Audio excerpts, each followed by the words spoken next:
nuklir itu sangat kecil kemungkinannya, tapi kalau targetnya minyak itu sangat mungkin ya. Lebanon itu akan diluluh lantakkan seperti seperti halnya di Gaza. Ya, kalau Perang Dunia Ketiga saya belum bisa melihat itu akan terjadi ya, Mas.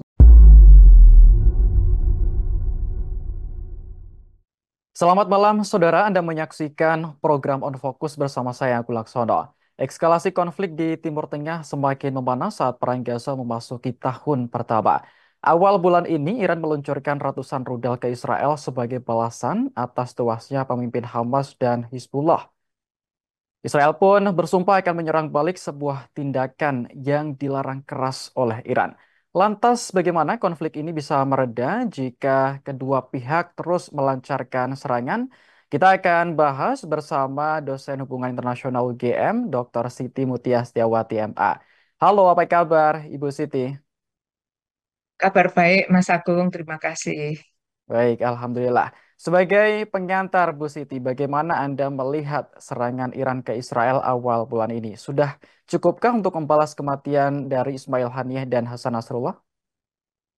Ya, baik. Terima kasih sebelumnya atas kesempatan ini. Sebetulnya kalau saya melihat serangan Iran terhadap Israel yang mengirimkan rudal balistiknya, memang jumlahnya sekitar 220 menurut berita, itu tidak menghancurkan apapun ya. Jadi kalau berita yang saya lihat tadi malam itu ya hanya serangan-serangan gitu, tidak juga ada korban jiwanya gitu. Jadi ini memang bukan ini tindakan bukan balas dendam atau membalas kematian Ismail Haniyah dan Hasan Nasrullah, pemimpin Hizbullah, tetapi ini sebagai respon karena sebelumnya juga 7 anggota eh, pasukan revolusi Garda Islam Iran itu juga dibunuh di Damaskus bulan Hmm. Mei tahun ini. Sehingga 3 peristiwa yang itu jelas menyinggung Iran, Iran harus memberikan reaksi atau respon. Respon ini ya memang harus ditunjukkan untuk menunjukkan eksistensi Israel ya. Jadi kalau tidak memberi respon itu juga suatu keanehan. Nanti Iran itu apa masih ada atau sudah nggak ada, sudah nggak eksis. Jadi ini hanya sebagai reaksi atau respon atas provokasi dari Israel. Itu kalau yang saya lihat Hmm. atau saya amati. Tetapi Israel kan seperti biasanya Benyamin Netanyahu itu apa mengatakan akan membalas dendam. Bahkan wawancara dengan beberapa dosen di Universitas Tel Aviv mengatakan kalau sebetulnya apa ini saatnya Israel menyerang once and for all itu maksudnya sekali dan untuk selamanya. Udah kita tunjukkan kemenangan kita dan sekarang terus berakhir konflik Arab Palestina Israel gitu katanya. Jadi memang kalau reaksi dari Israel seperti itu. Kemudian saya kan berganti-ganti melihat berita ya. Kalau berita yang saya lihat di Al Jazeera itu memang menunjukkan betapa banyak korbannya di Gaza ya. Kemudian di Lebanon, Beirut sudah mulai diserang. Tetapi kalau kita lihat CNN ataupun BBC itu beritanya itu masih ini peringatan setahun yang lalu gitu ya. Jadi masih orang Israel yang nangis-nangis mengenang setahun yang lalu. Jadi berita yang sangat tidak seimbang begitu ya. Jadi ini yang saya lihat. Tapi kalau itu dari kacamata Israel ya pastinya Israel akan membela diri seperti itu. Tapi korban jiwa yang serangan rudal Iran ini tidak membawa korban sebetulnya. Gitu Mas Agung. Baik, jadi bisa dikatakan memang setelah adanya respons dari Iran ini, Israel kan memang tidak bisa tinggal diam seperti itu ya, Bu ya. Dan Iya, serangan terbaru ini menargetkan Damaskus Suriah kembali, Bu. Kemarin baru saja terjadi. Apakah ini memang, ini kan secara tidak langsung, ini kan juga menargetkan Iran juga, karena di sana ada lokasi dari pasukan Garda Revolusi. Bagaimana Anda melihat serangan Iran ini terhadap Damaskus? serangan Iran terhadap Damaskus saya belum dengar, Mas. Baik. Kalau Baru serangan saja Iran terhadap Damaskus ya, Hmm, terus terang ya, saya tadi malam mengikuti berita dari CNN, dari BBC dan Al Jazeera, saya tidak belum mendengar itu, jadi saya tidak bisa menjawab. Kalau Iran menyerang Damaskus, apa targetnya siapa? Saya juga nggak jelas. Mohon maaf, saya tidak bisa menjawab yang ini. baik. Terkait mungkin isu yang berkembang sekarang, Bu Siti, ini kan juga ada kekhawatiran dari berbagai seluruh dunia ya terkait potensi serangan balik Israel. Ini kan isu yang berkembang katanya ingin menargetkan fasilitas minyak dan juga nuklir Iran. Apakah ini menurut Bu Siti sangat mungkin terjadi? Kalau menargetkan minyak kemungkinan ya, karena perang Irak-Iran dalam perang Teluk Pertama dulu, perang Irak-Iran itu yang ditarget adalah apa kilang-kilang minyak dan sehingga Hmm. ada kebocoran minyak di wilayah Teluk. Jadi kalau minyak iya, tapi kalau nuklir diserang itu kan juga akan mengimbas ke Israel kan. Hmm. Jadi kalau menurut saya eh, nuklir itu sangat kecil kemungkinannya, tapi kalau targetnya minyak itu sangat mungkin ya. Hmm. Dan yang sebetulnya sekarang ini target Israel itu adalah Libanon. Hmm. Libanon itu akan diluluh lantakkan seperti halnya di Gaza itu. Kalau Damaskus saya nggak tidak mendengar ya, Hmm. belum mendengar tentang itu, tapi mendengar yang tadi malam ya serangan Israel atas Beirut sekarang. Lah, Hmm. kenapa kok Beirut diserang? Karena di sana ada Hizbullah. Dan mengapa kok Hizbullah yang diserang? Karena kalau di Libanon itu komunitas Syiah itu eh, terkonsentrasi di daerah selatan yaitu berbatasan dengan Israel atau Hmm. di sekitar Beirut. Lah kalau yang Kristen, orang Kristen Libanon itu banyak ditinggal di tengah di gunung-gunung ya. Kemudian kalau Muslim yang Sunni itu di utara sehingga Israel ini leluasa untuk menyerang komunitas Syiah yaitu yang Hizbullah itu adalah Syiah ya. Jadi ini yang berita terbaru yang saya dengar tadi malam ya. Mengapa Benyamin Netanyahu itu sangat membenci Hizbullah ya karena Israel itu juga kewalahan terhadap Hizbullah. Padahal Hizbullah itu sekarang sudah menjadi partai politik sebetulnya yang pernah juga mendapat kursi di parlemen Libanon. Lah, mengapa pemerintah Libanon diam saja ketika orang Yahudi Israel itu menyerang kaum Syiah di Libanon karena pemerintahan pusat Libanon itu didominasi oleh Kristen Maronit Hmm. sebagai presiden dan kemudian Muslim Sunni sebagai perdana menteri ya. Jadi pemerintahannya adalah dikelola oleh dua kelompok itu sehingga mereka juga merasa tidak bertanggung atau tidak merasa harus melindungi eh, orang Syiah di Libanon ini juga heran saya ya karena itu kan warga negara mereka gitu Mas Agung. Baik. Oke, terkait potensi serangan ke fasilitas nuklir mungkin sangat kecil. Tadi kalau fasilitas minyak, oke, mungkin terjadi seperti itu. Lalu apa saja dampaknya Bu Siti bagi Timur Tengah dan dunia? Dan negara mana saja yang paling dirugikan atas serangan fasilitas minyak ini jika memang benar terjadi? Ya, jadi kalau nuklir ya, kalau Amerika Serikat itu kan juga mengancam Iran, toh kalau sampai menyerang Israel, Amerika Serikat kata Joe Biden akan tetap mendukung Israel begitu ya.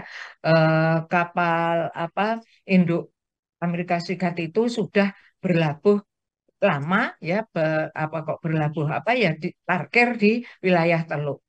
Abraham Lincoln kapal induk Amerika Serikat ini sudah siap dengan 3 destroyer, 3 kapal selam, dan ratusan pesawat tempur. Ya, jadi ini dia mengatakan sewaktu-waktu Israel membutuhkan Amerika ready untuk membantu gitu kan. Kalau Iran ini yang terjepit gitu ya, sudah terpaksa. Kalau tuduhan Amerika Serikat benar bahwa Iran itu menyimpan senjata pemusnah massal, mesti dia akan menggunakan. Hmm. Karena eh, ingat waktu Hiroshima dan Nagasaki dibom oleh Amerika Serikat, itu kan Amerika Serikat kewalahan menghadapi Jepang ya. Yang pasukan kamikaze, eh, pasukan berani matinya itu tidak bisa dilawan oleh Amerika Serikat sehingga dia menjatuhkan bom nuklir. Ya, itu terbukti kalau Amerika Serikat punya bom nuklir. Nah, sekarang tuduhan terhadap Iran, dia punya bom nuklir, itu akan terbukti kalau kemudian Iran menggunakannya. Kalau tidak, ya memang dia tidak punya nuklir. Ya, nuklirnya itu berarti untuk kepentingan kemanusiaan seperti listrik dan untuk kedokteran ya. Jadi itu yang saya dengar.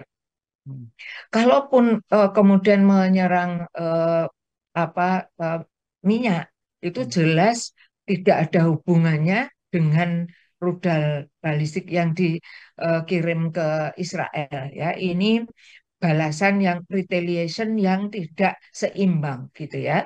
Kalau misalnya kita itu kalau dipukul pipi kiri ya, kemudian kalau membalas kan pipi kanan gitu. Betul. Itu tidak seimbang gitu ya. Apa akibatnya eh, bagi perdamaian regional negara-negara Arab? Tentu saja kalau diserangnya adalah fasilitas minyak akan terjadi kebocoran minyak yang itu baru saja diatasi Hmm. di tahun 2000 ya, tahun 2000 baru baru itu ya nggak baru sekali. Perang perang perang Irak Kuwait kemudian disusul dengan pendudukan Amerika Serikat di Irak itu kan menimbulkan juga kebocoran-kebocoran minyak dan itu baru saja diatasi yang saya dengar. Kalau ini diserang fasilitas minyak lagi, artinya ada kecemburuan dari Israel untuk melemahkan ekonomi Iran ya dengan menyerang Iran dan akibatnya juga bisa jadi Israel juga kena karena kebocoran minyak itu susah diatasi kalau sudah memenuhi di wilayah Teluk perairan Teluk ya kalau itu seperti perang Irak-Iran tahun 79 eh, sampai sekitar tahun 1992 gitu. Ya ini apa tentu saja akan merugikan semua regional Timur Tengah dan kemungkinan juga akan membuat harga minyak naik gitu ya. Ini permainan global memang apakah perang itu sesungguhnya atau ada permainan di balik itu kita sebagai akademisi kan bisanya hanya melihat laporan dan kemudian mengulas dari buku-buku ya. Jadi eh, Israel ini mengalihkan perhatian dari menggempur Gaza, kemudian Lebanon, kemudian Iran gitu ya. Jadi dia satu-satu akan dilemahkan gitu ya. Kalau Israel nyerang Damaskus itu yang masuk akal, tapi kalau Iran menyerang Damaskus saya kok tidak nalar ya Mas sepertinya gitu. Baik. Ya. Jadi Anda mengatakan jika Israel nantinya seandainya menyerang fasilitas minyak Iran itu adalah balasan yang tidak seimbang seperti itu ya Ya. Bu ya, dengan apa yang Hmm. dilakukan Iran awal bulan ini seperti itu. Hmm. Oke, Ya. kemarin dalam pernyataan resminya Iran mengatakan dan mengancam kepada Israel untuk tidak melakukan serangan balik seperti itu. Karena ini kan adalah respons atas kematian para pemimpin Hamas dan juga Hizbullah kemarin. Nah, ancaman yang dikeluarkan adalah maka nantinya Iran akan membalas dengan serangan yang lebih dahsyat seperti itu. Apakah Anda membaca ini sebagai sebuah gertakan saja atau memang ini sumpah nyata dari Iran? Kalau apakah itu kan artinya prediksi ya. Saya ini namanya politik itu bisa jadi dia sesungguhnya bisa jadi itu hanya gertakan. Karena tapi sebetulnya kalau saya membaca Iran, Iran itu selalu melakukan balasan itu secara proporsional. Tidak berlebihan seperti Israel, ya ada Hamas menyerang Tel Aviv dan sekitarnya menimbulkan 1.200 korban katanya ya. Tapi dia membalas sekarang kematian sudah mencapai 42.000 tadi malam ya. 42.000 orang Gaza meninggal, anak-anak, wanita ya dan orang sipil. Kemudian hampir sekarang ini 2/3 bangunan di Gaza sudah hancur gitu ya. Jadi ini kita bisa mengamati kalau Israel kalau membalas itu berlebihan. Tapi kalau Iran itu biasanya kalau dia bilang kami akan membalas dengan proporsional, artinya tidak berlebihan.